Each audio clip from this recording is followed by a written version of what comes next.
I got my Outriggers for the Sun Dolphin Bali 10, and I was wanting to show you how I made these. I'm going to give you a parts list, and I'm going to freeze on it for just a minute. I'll let you capture that. That way you've got the complete list of what I used. The square tubing down here is the aluminum tubing,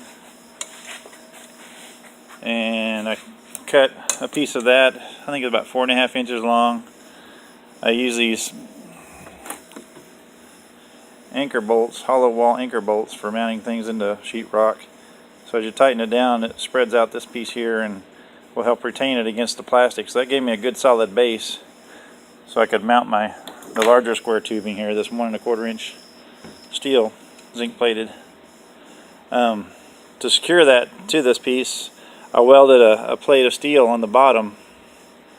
I had originally thought about using thumb screws, and so I did something here where I mounted a little clip nut, and I was going to use thumb screws here, but instead I ended up just using a pan head screw and using the existing screw from the other bolt.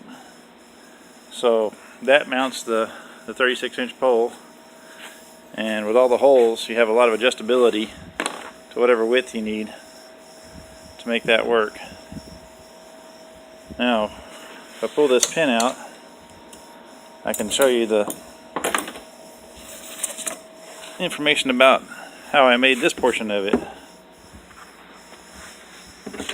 I made a list of the cuts that I did for this PVC. So this is my list. I have of the 3/4 inch PVC, which is a 2-foot piece. I have 2 at the 18 inch, I have 4 at 5 inch, 2 at 12.5 inches, and 2 at 1.5 inches. And I'll show you where each one of those is. The 18 inch is this large piece here.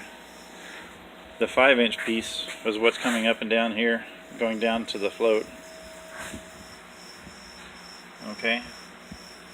Then I have the 12.5 inch is this piece here at the back, and the 1.5 inch piece is here at the front.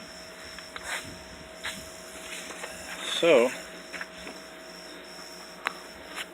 this 5 inch boat fender is what they're calling that at Academy. I call it a bumper. It's what I use for a float. When you build all this, put your T-connection on and your elbows, glue it all together. This part down here, you want to do this last, because you want to mount your fender to this cap, and then you'll glue it on after that. I used a T-nut down inside here. You can't see it, but it's the little nut. But using that, I can have it pierce into the plastic a little bit and keep it from spinning.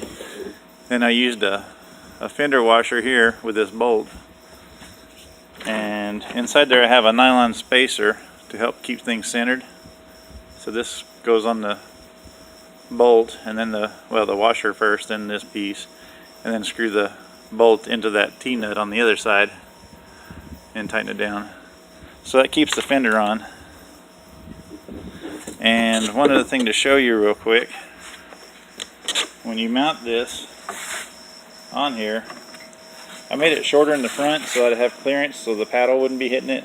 Another thing I did was I had it tilted slightly down at the back, so when I drilled the hole to position it, I actually tilted that back so the back end would catch the water first.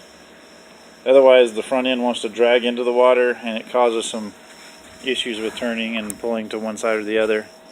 So try to keep the back end just tilted down just a little bit. I'm not sure what the angle is on there, but if you don't like the angle, you can just drill another hole in another spot and make it right. And that's it.